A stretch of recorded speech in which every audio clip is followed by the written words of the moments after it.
Ақтөбеде грек-рим еркін және әйелдер күресінен Қазақстан Республикасының кубогы үшін өткен жарыс өз мәресіне жетті.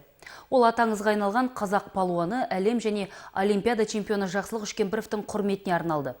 5-8 қараша аралығында өткен чемпионатқа еліміздің 14 облысы мен Астана және Алматы қалаларынан командалар қатысқан болатын.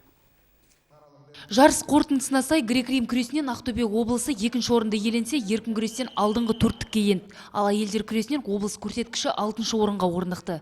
Облыстық спорт басқармасы мамандары спортшылардың еркін және әйелдер күресінен көрсеткен нәтижесі өткен жылмен салыстырғанда біршама жоғарылады деп отыр. 7-8 қараша күні еркін күрестен болды. Еркін күрестен бірінші орынды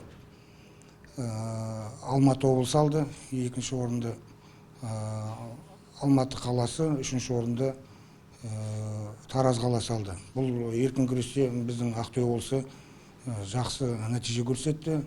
Жүлделі 4-ші орын алдық. Бұрын соңды болмаған нәтиже. Қазіргі таңда жақсы дайындықтамыз. Алдыңғы уақытта жақсы нәтиже береміз деген ойдамыз. Республикалық деңгейде өткен жарыстың жабылу салтанатына облыс әкімі Бердібек Сапарбаев қатысты. Бұл біздің спортшылардың мәртебесін көтерді. Облыс басшысы боз кілем шеберлерін жеңістерімен құттықтап, Қазақстан Республикасының кубогын табыстады. Жандос, Әбікенов Елдос, Тұрған Нұрлан, Жұмағазиев Дәулет, Сақаев Азат. Жарысқа қатысушы командалардың барлығы ұйымдастырушылар тарапынан бағалы сыйлықтарға ие болды. Ал көбішінен іріктеліп алынған үздік палуандар халықаралық және әлемдік деңгейде өтетін чемпионаттарда өнер көрсететін болады. Райгүл Шубайқызы, Арман Досмағамбетов, Қазақстан, Ақтөбе.